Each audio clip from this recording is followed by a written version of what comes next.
Shalom. Because we were discussing how people are homeschooling a lot more because of everything that's going on with Corona, and they may be wanting to use resources to teach their kids about Hebrew, I thought I would make this little introduction into various things that you, as a teacher or parent, might want to um, take into consideration when you're deciding what exactly to teach your kids if you want to teach them Hebrew. Now, there's several different types of Hebrew. Um, most people will um, most people will um, call it either biblical or classical Hebrew or modern or Israeli Hebrew. Those are the two major categories. But even within that, there are other categories. You'll see ancient Hebrew, rabbinic Hebrew, Mishnaic Hebrew, liturgical Hebrew, um, and so. Uh, First thing you're going to have to kind of decide is, do you want to look more into the classical Hebrew, or do you want more modern Hebrew? Um, and um, so what the first thing to think about that is, um, modern Hebrew will be more practical. If you ever visit Israel, modern Hebrew is going to be at least a little bit useful, even though most people speak English there. If you're trying to teach a, a, a modern language, a language that can be spoken, then you're probably going to go with modern Hebrew. That there's different types of material to teach from. There are newspapers. There's modern, um, you know, uh, there are books and translations and all kinds of things. So modern Hebrew, it is a language that's being currently used by millions of people to communicate. Biblical Hebrew, on the other hand, is um, for a lot of people what they're actually interested in. They want a better understanding of the Bible. They want to be able to engage with religious materials, with religious songs.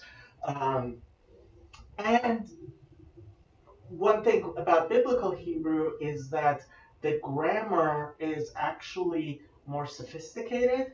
When being taught, if you decide to go with the modern Hebrew route, I personally, my modern Hebrew is pretty bad. I took modern Hebrew classes. I've always studied biblical Hebrew, and I kind of wish that I had always taken biblical Hebrew classes as opposed to modern Hebrew classes, although I studied both. Um, it's two different ways of looking at it. So if you decide you want to go with modern Hebrew, there is a lot of material available. There are courses. There's all kinds of things. And yes, learning modern Hebrew can be a sort of introduction also to biblical Hebrew. It's not it doesn't do the same things as learning biblical Hebrew, and in some ways they are different languages. Somebody who speaks modern Hebrew probably doesn't actually know, all the forms, all the binyanim, all the grammatical ways that different things can be, um, like so when I was in Israel, one of the problems I had was, the only family member I had who really understood what I was talking about was my cousin, who's an archaeologist, because I would start putting roots into forms that just aren't used in modern day Hebrew, trying to make myself understood. And she understood what I meant because she saw, I was putting a word in a form, and that can make sense. But at the same time, modern Hebrew, there's a vocabulary and words are used in certain ways. And so, you know, especially if I know some people really they want to introduce their kids to Hebrew, so in kind of as preparing them to study the classics. If you want to compare with Latin and Greek, you're you're probably gonna want to look more into biblical Hebrew. If you're teaching several languages, I personally would look at biblical Hebrew. If you're looking at Koine Greek and biblical Vulgate Latin and things like that, I would actually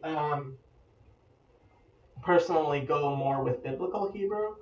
Um, if if you want if it's a language you want your child to be able to speak and communicate with other people, I would I would probably go with modern Hebrew. Um, so the rest of this video, I'm going to assume that you're actually more interested in the biblical Hebrew because that's my emphasis. There's a lot of um, material available, all kinds of material available for modern Hebrew. And if you go the modern Hebrew route, it is more standardized, right? Because what we're going to talk about with the different ways of biblical Hebrew, right? Because archaeologists and historians are trying to um, recover what we know about what was going on thousands of years ago. There's a lot more differentiation. Whereas obviously right now in Israel, children are taught modern Hebrew in school, so there's more material available in modern Hebrew. Okay, now if you are going to study biblical Hebrew, um, it is possible um, to do everything with transliterations. It's very difficult. There is no standardized transliteration. Part of that is because of the religious significance of it. We're going to talk about the different types of Hebrew that have developed and the differences between them a little bit so that you can decide how you want to go, what you want to teach. Um, but the all of that has resulted in the transliteration being a little bit difficult. For children, I think they have an easy enough time to learn a new alphabet and be able to start reading it. That I would definitely, if you're going if you're going to be exposing a child or young adult to Hebrew, I would really teach the alphabet first. I would start with teaching the alphabet, and just teaching the alphabet. If you're homeschooling, I think you'll have a chance to tailor things and keeping all of the various things I talk about in mind. Your child might decide to go different ways with it. So I would start personally, I would start with teaching the alphabet, teaching the history of the alphabet, getting your child interested in the alphabet, and then um, they, you can follow their lead if they're more interested in modern Hebrew or in biblical Hebrew or a certain type of biblical Hebrew, certain texts. They can go with it how they like, right? And you can be responsive to that. If you have questions for me, anything, I try to be very responsive to people. Please leave comments. But let's get into it and let's talk about the Hebrew alphabet a little bit. and the various things. If you have decided that you're not necessarily going to go with modern Israeli Hebrew, you're going to go with a more religious, um, biblical based learning of Hebrew, we'll go through the various things you're going to have to decide, right? There's a lot of classes. I've watched several of the videos, more popular videos, of classes and um, available on YouTube and online, and things that are available. There are workbooks. I think the workbooks are much more interchangeable than actually the videos and stuff, partially because the biggest thing is the is how you pronounce Hebrew. Um, we'll get into that right now, but first let's talk about reasons why you might want to choose different forms of Hebrew um, to emphasize. Okay, so why are there all these kinds of names for Hebrew? Because Hebrew has evolved over the years. Now, the Hebrew Bible, right? What Christians call the Old Testament, um, is mostly in Hebrew. There are some of it is in Aramaic, and if you're really interested in the language that Jesus spoke, Jesus probably knew Hebrew, but spoke in Aramaic. Okay, um, and so Aramaic is a related language to Hebrew. Learning Hebrew generally, I would say, helps you with Aramaic. Um, I've compared the two to the difference between Spanish and Portuguese. They're related. They're close. They're different enough, um, that it's not the same. Okay, so ancient Hebrew is, when somebody refers to ancient Hebrew, they're probably talking about the Hebrew that existed before the destruction of the first temple, the and the Babylonian exile, right? And that ancient Hebrew is actually not really used anymore. So I wanted to show you this. So if you have any familiarity with Hebrew, you probably know Hebrew as what's on the lower right of the screen right now. That's the Hebrew that's used today. And when you say Hebrew letters, most people will think of that. Well, these aren't actually the Hebrew letters. Um, the actual Hebrew letters are the ones in the top left. And that's the script that was used before the Babylonian exile. This article actually goes into what exactly, there are disputes here, but um, so the Hebrew is what's on the bottom here, and Ashurit, right? Assyrian, I guess. Assyrian is what we use today, right? And basically, anytime you look, for example, I really like the Bible Hub site for looking at the Hebrew. Um, there everything is in Hebrew. Now, if you're the type who wants to be able to read the Dead Sea Scrolls, well, the Dead Sea Scrolls are not written in Ashurit. They're written in the ancient, in the actual Hebrew script. Okay, so um, generally, I personally would not start. I think you probably want to go with Ashurit, with what most people know as Hebrew. Um, if you're going to buy a printed Bible, you're not going to be able to find any printed Bibles written in the ancient Hebrew script. partially because, and we should talk about, where did I put that note? I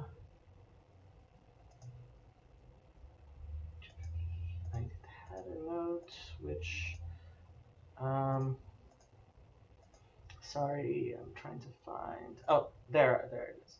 Okay, so when we talk about Hebrew, right? So originally, Hebrew was written just the consonantal texts. Okay, Hebrew is what's called an abjad, right? And that is a alphabet system that only writes the consonants. Okay, and to some extent, modern Hebrew, you're going to only learn the consonants, right? If you pick up an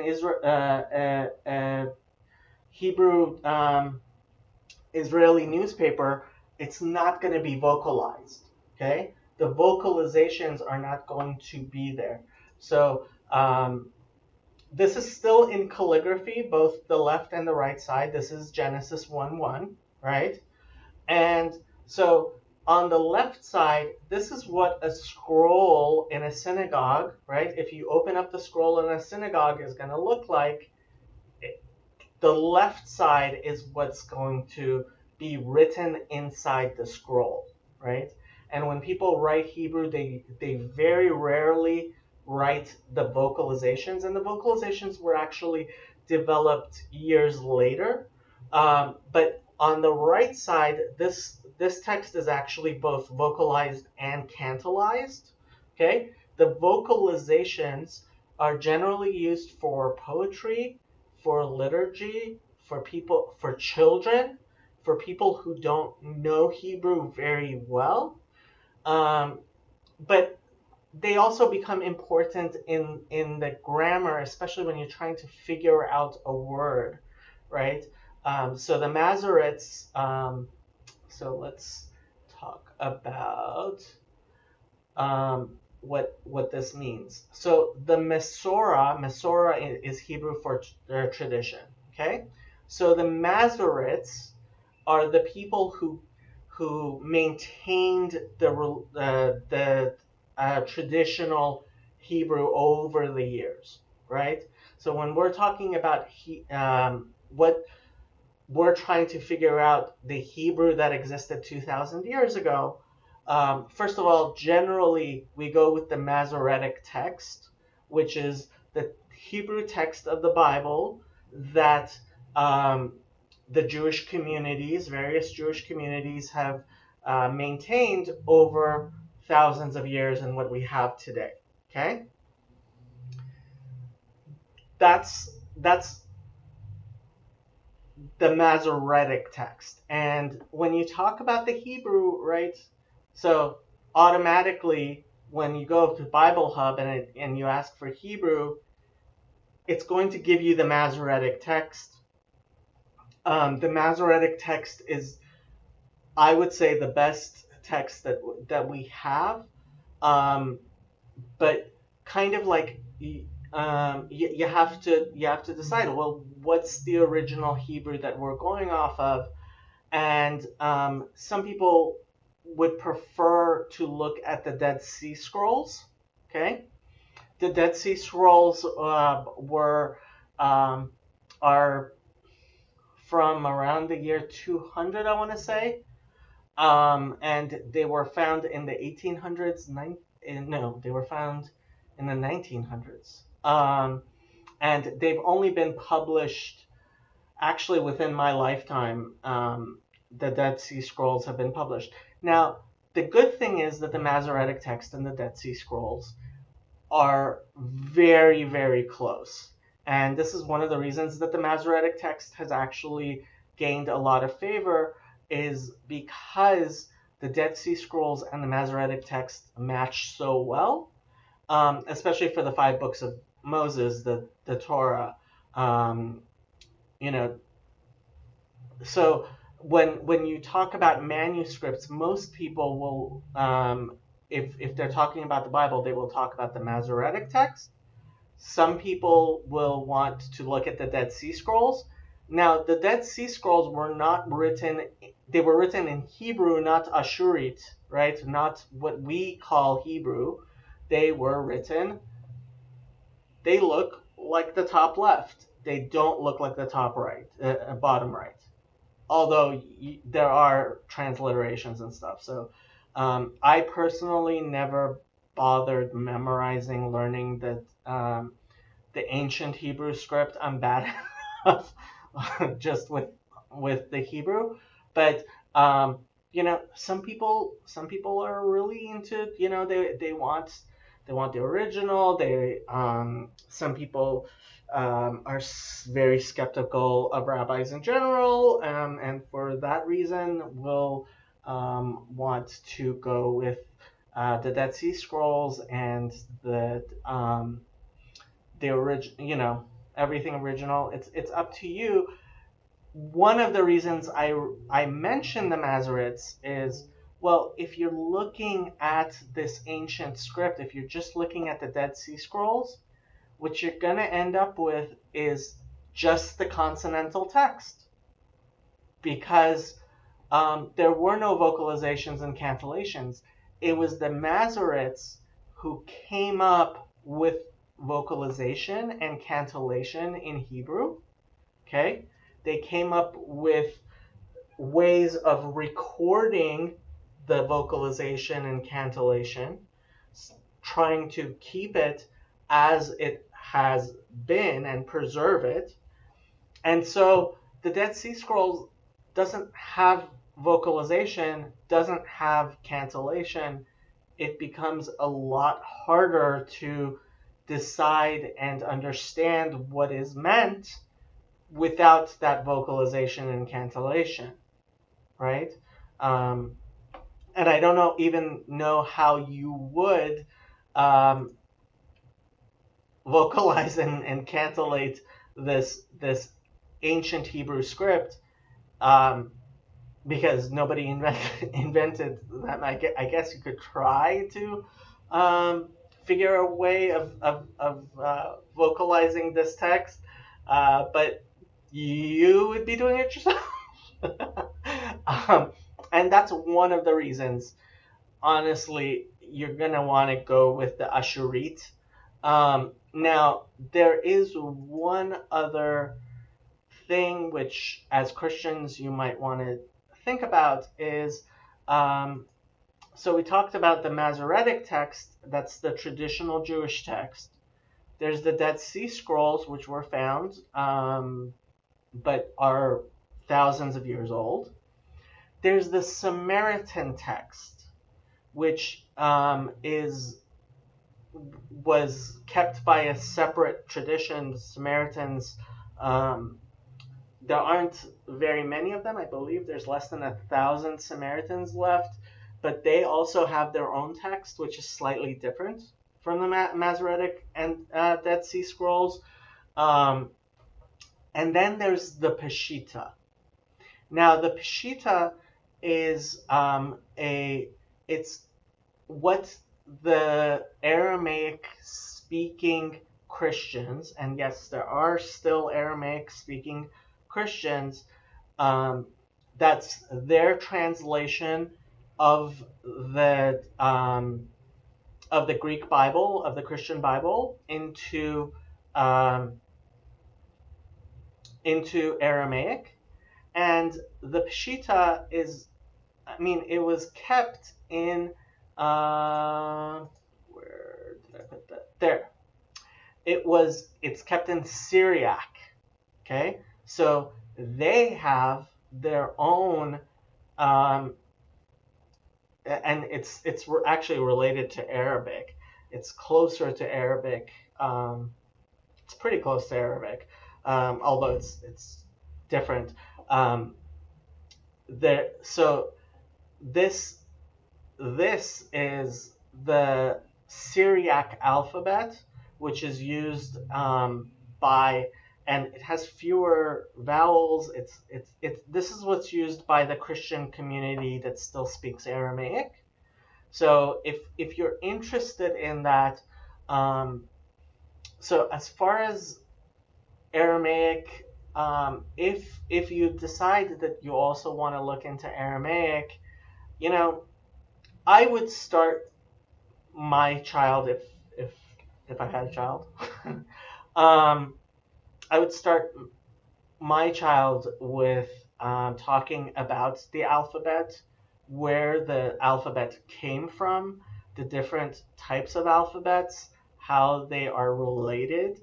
I think that that makes for a great first lesson, and a great way of gauging if your child is interested in learning various alphabets or has interest in a particular alphabet. Um, when I was a teacher, I'm a great fan of following your child's curiosity and interest, because if you're letting your child explore their interest, they're definitely going to, I think, do better in their studies. I mean, it's up to you, but so this is a chart showing the evolution of how the Phoenician or Hebrew alphabet started, which is this on top. And there's this website, HebrewForChristians.com, which I've started using very extensively. I think it's a very useful site. It might be a good place to get your lessons and stuff. And one of the great things they did is they have the original pictograms, right, where it started from, the name, and this site mostly uses modern. We haven't talked about the various pronunciations, but as far as pronunciations, this site uses modern Hebrew pronunciation. Um, but that's what I would do as well. We'll talk about the various types, but the original pictograph of the aleph was the head of an ox. Okay, and that's what turned into the Aleph. The original Bet, right, me refers to a house, so it was a house, and Gimel, foot, camel, right. Dalet was a doorway, um, and you can go through it, but that's how the alphabet started, okay, and that's on top, and it evolved into, well, I would say this is the Hebrew script, actual Hebrew script, and not what we call Hebrew. And it went into the Greek, and it became the Latin, Roman, and then what we have today, right? So you can see the evolution, right, from the Aleph to our A, Bet, into our B, right? And that's how we got the alphabet, right? Um, so if I would start with this and show the various um, letters, how they came to be. I personally found this really interesting. Not that I have it memorized, but you know an interesting thing to read about, right? Um, and this website, Hebrew for Christians, actually has. I've gone through a lot of these uh, things. I don't necessarily agree with everything he says, but he has these lessons and stuff, which I've it's pretty high quality, and it's available for free, which um, you know you've heard the joke. Yeah, well, God offered offered the Ten Commandments to the Jews. They said, "How much is it?" He said, "Free." So they said, "Great, we'll take two of them." And obviously, the joke refers to the two times that the tablets were given. But and this website actually has a bunch of Jewish jokes as well, which I um, I personally liked. Anyway, so Hebrew for Christians with the number four. It's an interesting site. I would possibly start with that, but show your kid the evolution of the various alphabets, and um, from there, what you can do is decide which alphabet. If you want to go more with, I mean, this is Syriac. I wouldn't recommend it, but if you want to learn to read the Peshitta, if you want to read the uh, although you can usually find um, transliterations. You can find them online from the Syriac into Ashurit, the Syrian, the script we call Hebrew that everybody uses. But there are the Aramaic speaking Christians, and this is what they use. Okay. Now, assuming that you're going to. So if you want to go the Pshita route, you want to go the Aramaic route, that's certainly up to you. There's Aramaic, biblical Aramaic, which generally what we refer to is the Jewish Aramaic. It's written in modern Hebrew script, right? In the block Hebrew that you see.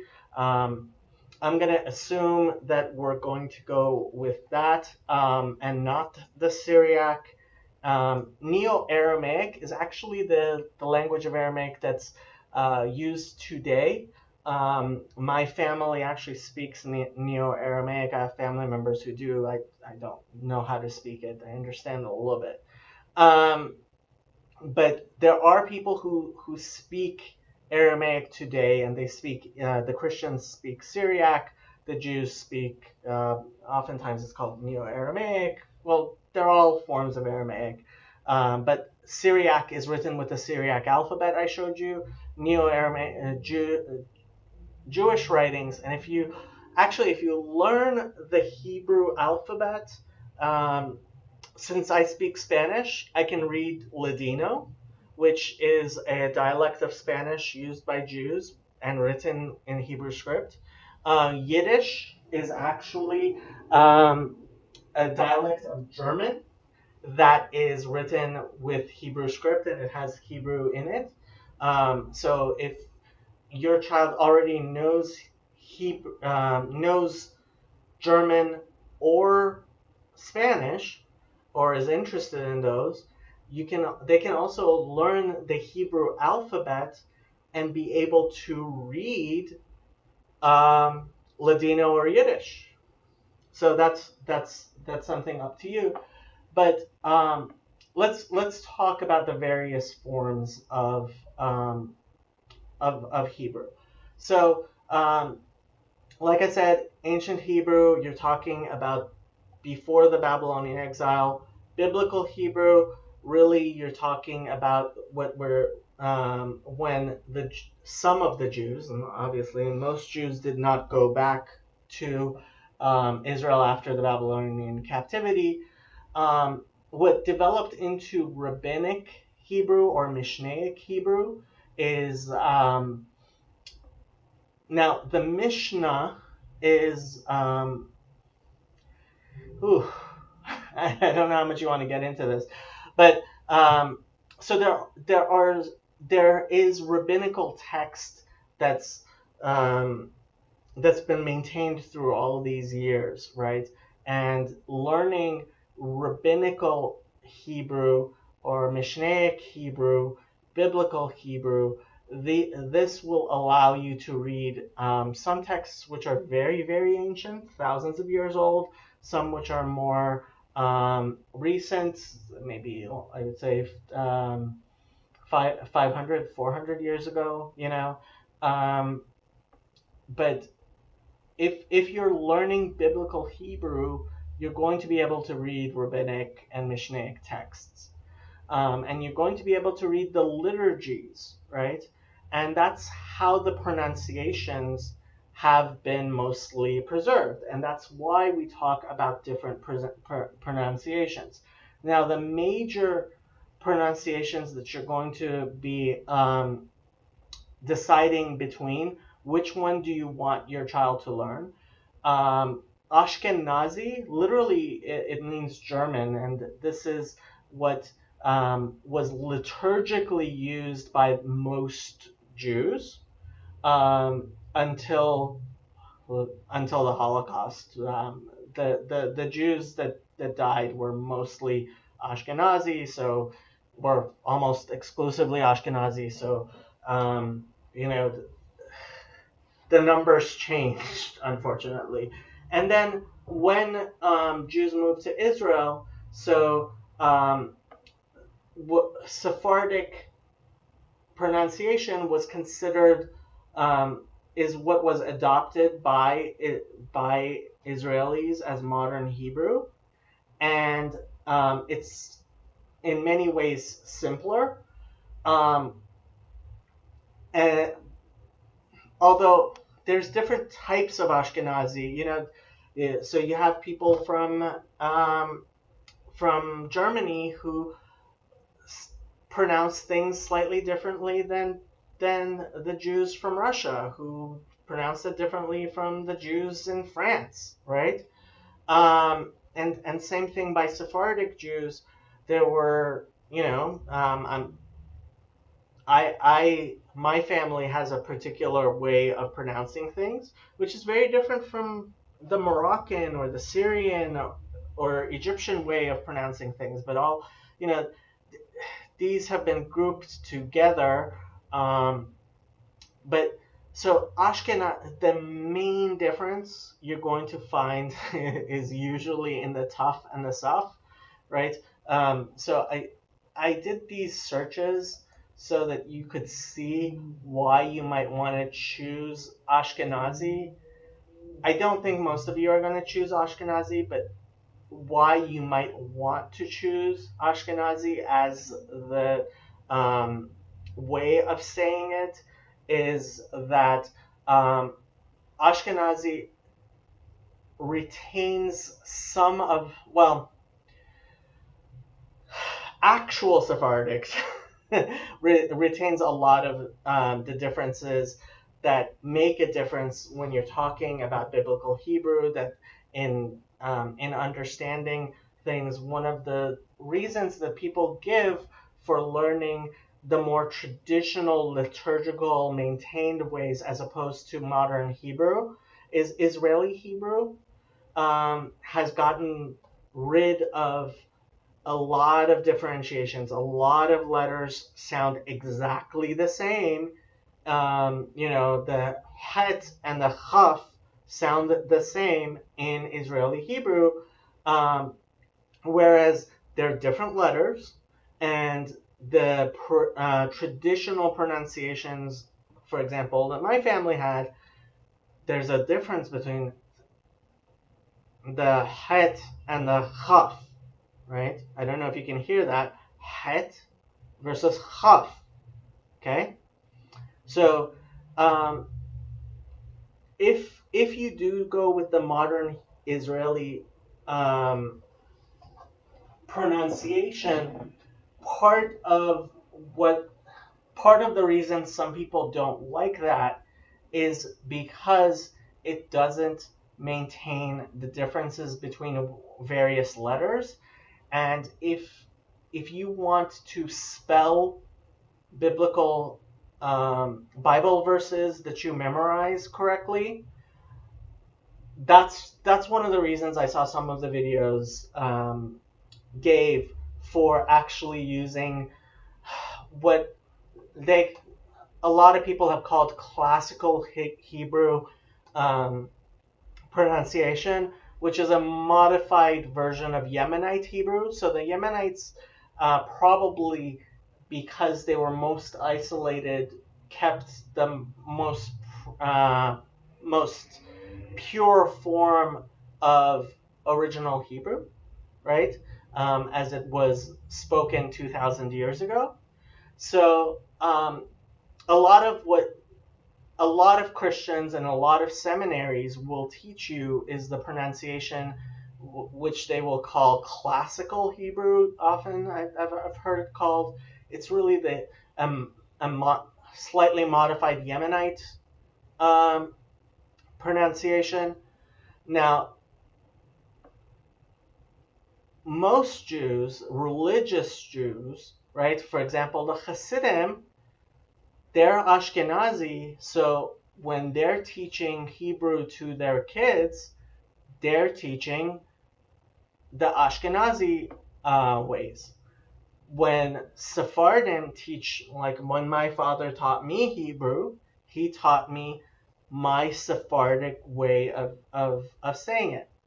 A lot of people, especially Reform and Conservative, the more um, liberal forms of Judaism, have adopted Israeli Hebrew, which is simpler.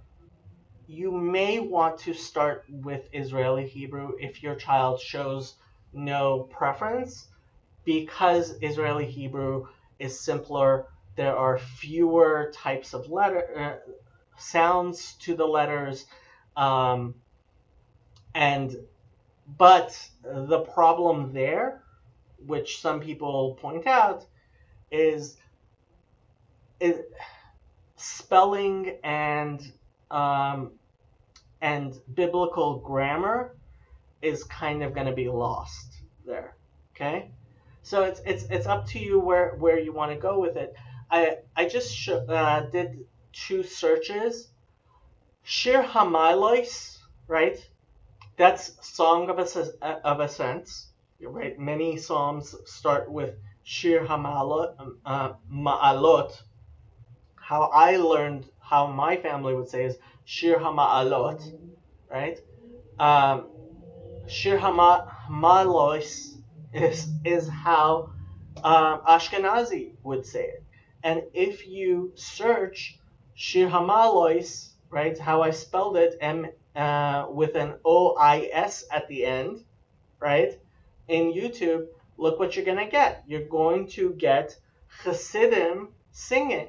Now, I'm not going to play it, but if you're looking at, if that's what you want to hear, that's how you're going to have to transliterate it, okay? As opposed to Shir Hama'alot, which is closer to the Sephardic way of saying it. And for this particular word, it's how modern Israeli people would say it, and how Reform and Conservative, right, the more liberal Jewish denominations would say it.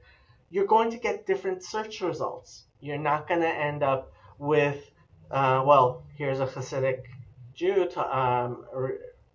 reading it, but the different ways of saying things are going to show up.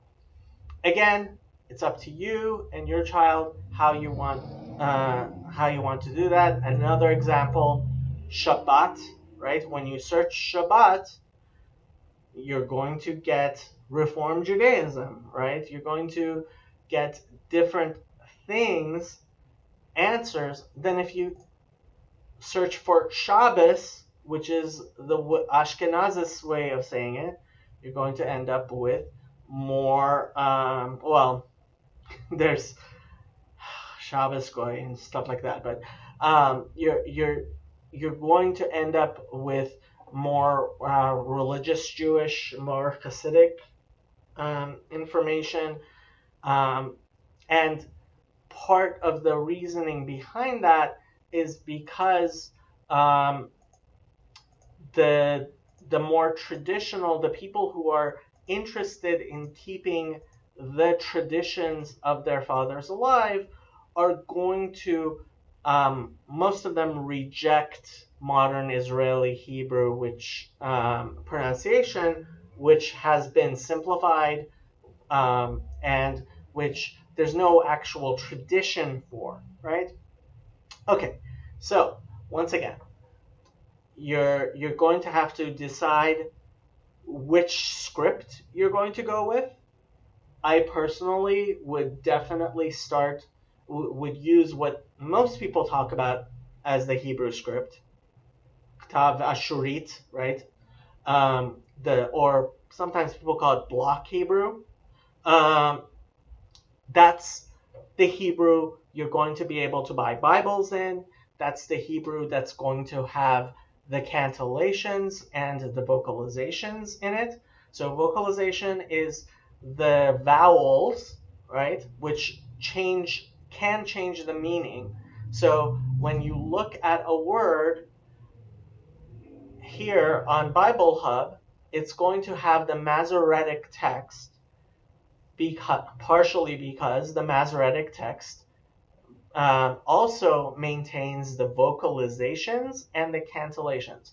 Vocalization is which vowels are used, and the cantillation is how it's sung. Okay, and if actually here, Chabad, this is the Chabad of Beverly Hills website. They actually have Rabbi Schusterman, actually Rabbi Schusterman's father, who was a Korah, Beverly Hills Chabad, the rabbi there is Rabbi Schusterman today. His father sings the entirety of the Bible in Ashkenazi way of singing it, with the vocalizations and with the cantillations, and how you sing, chant a sentence can change, where you put the emphasis, especially because Hebrew doesn't have a present tense of the verb to be. It can change a lot of things. Personally, I would go with the modern Hebrew, um, uh, the modern Hebrew way of saying things, because it's simpler. It's going to be the most useful. It's going to be the one that will generally communicate more, especially with Israelis. It will translate better into modern Hebrew. I know that some people, especially I know some kids really prefer the more intricate, the more traditional. If your kid is interested in songs, liturgy, actually listening to the liturgy, they might be more interested in the Ashkenazi way, or one of the traditional Sephardic ways of saying it, or the Yemenite way, classical Hebrew. Like I said, the reconstruction that a lot of seminaries use is not the Israeli Hebrew way of pronouncing things. It's a more classical Hebrew, and so a lot of the courses you're going to find are actually going to be classical, what they call classical Hebrew, which is pretty close to the Yemenite way of pronouncing things. But that's going to be different. That's going to sound different than Israeli Hebrew. It's going to sound different, and you just have to decide, when you teach your child the Hebrew letters and the vocalization and everything that goes along with that, which way they're going to pronounce it. You can leave it up to your child, which is what I would do if my child showed no preference. I would probably go with the more modern to start, and it's not that hard to switch back and forth. It really isn't. But that's the modern Israeli way is not what a lot of the materials you're going to find, especially for Christians, is going to be. I think basically every seminary that I've seen uses a modified Yemenite way of pronouncing Hebrew. Okay. Now, as far as learning to write Hebrew, Now, this writing chart here, I just found it on Google. Um, it has the Hebrew letter and with some of the dots, and this is one of the things you're going to see is there's um, there's many different ways of doing things. If you want to ask me about a particular um, program you found or a particular uh, place, please leave a comment. I'll try to answer as soon as possible. But on the very right side, they have how it's printed in a book. Okay, so that's Aleph as you'll find it in a book, right? As it's typed. Some people will teach their children to print Hebrew. I personally think that's a bad idea. Why? Especially if you're doing modern, if well, I think both modern Hebrew and biblical Hebrew actually. I would skip printing completely because printing is a lot harder to distinguish between letters. The good thing about the script um, is that the various letters are easily distinguished. Okay, how they're written in such a way that it's a lot harder to confuse the various letters. Now, in block print, you're going to have this problem of confusing letters. For example, the hey and the het, right? You see this letter here, hey, and the letter het. There's a very tiny difference between them. There's a space right here on the top left, and there's no space here on the top left. Or between the bet and the cuff, right? Look at the bet, look at the cuff. Very similar. Look at the mem sofit, look at the samech. Very similar.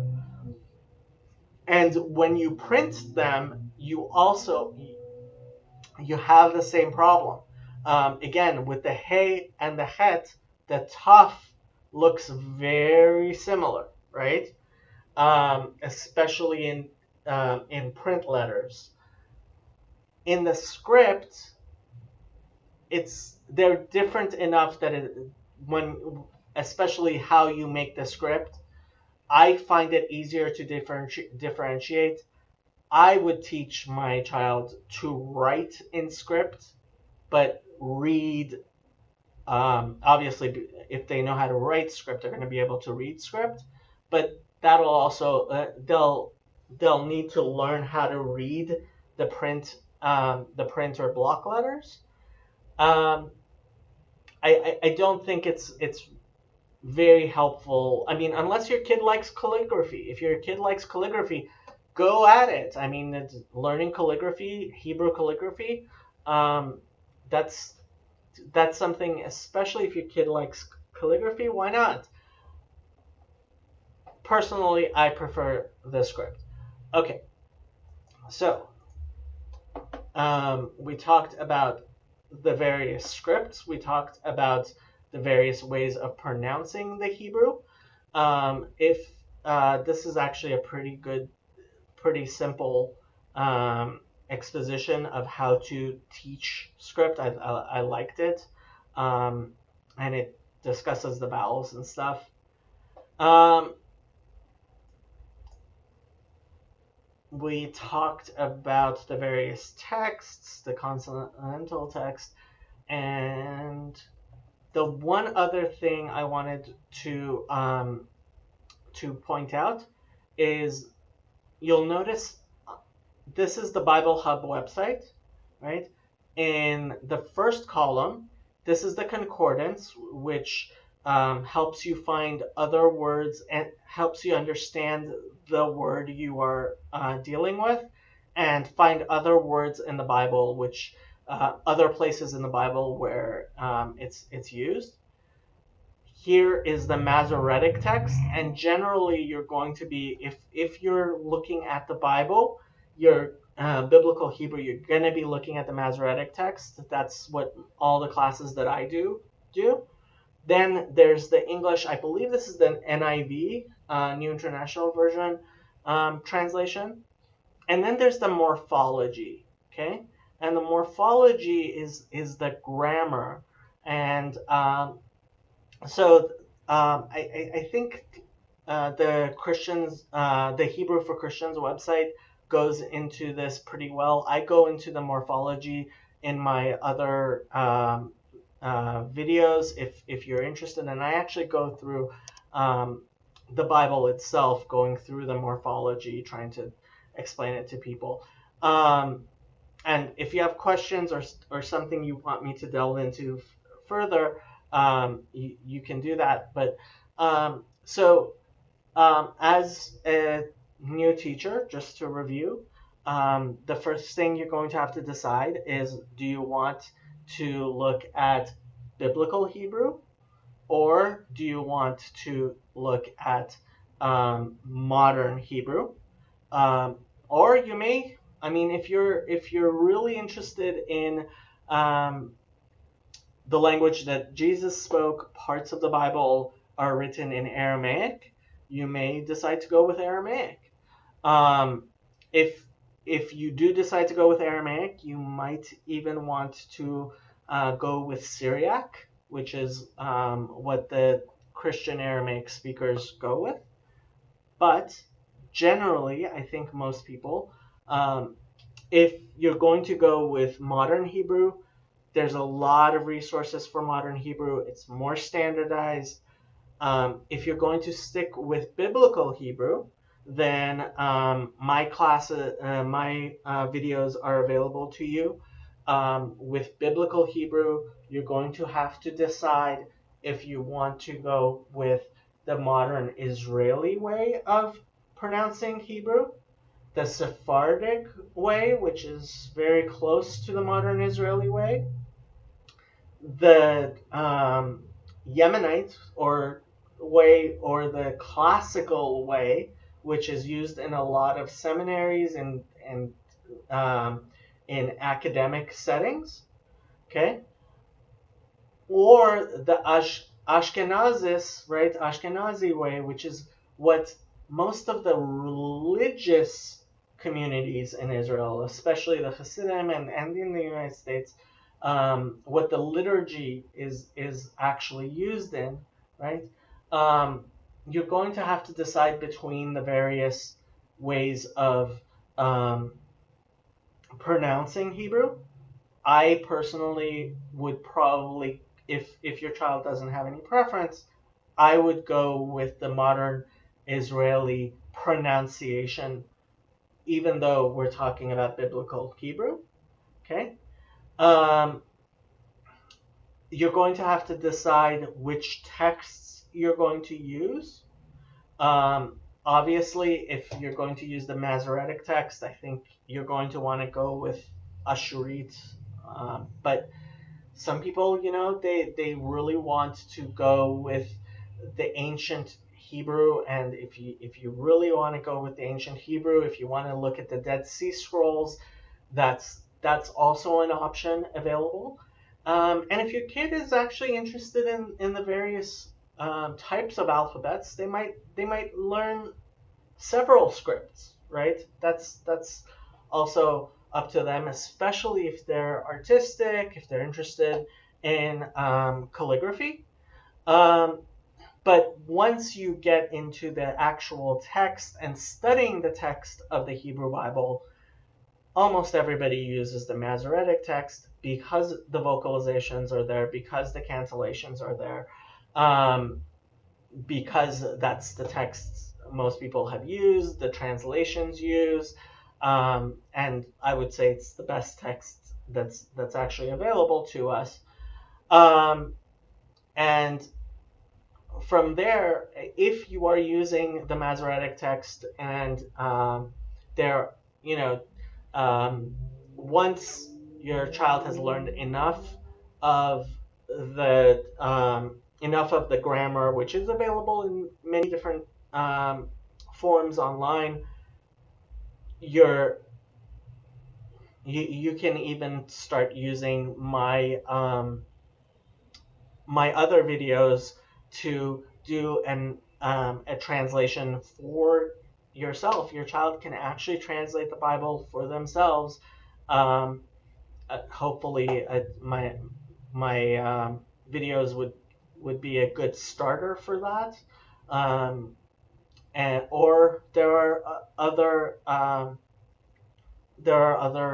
um, videos available. So again, I mean, when you're choosing material, especially for biblical Hebrew, for modern Hebrew, it's standardized because that's the Hebrew that's taught in Israel. For biblical Hebrew, if you go with most of the more religious and orthodox um, courses and videos available, those are going to mostly be in Ashkenazis, right? If you go with the Christian um, and seminary type videos available, most of those are going to do a classical Hebrew, or an academic Hebrew, which is going to be closer to which are going to be closer to the Yemenite way. Um, it's not that far from the Sephardic way.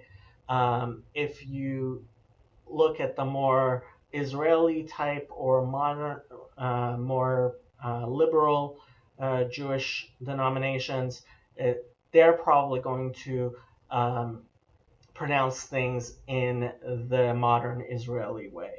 And these are not so different that your child cannot switch. Hopefully, I think most people would be able to switch. But when you're selecting material, these are the various types of materials that are available. I hope this has been useful to you.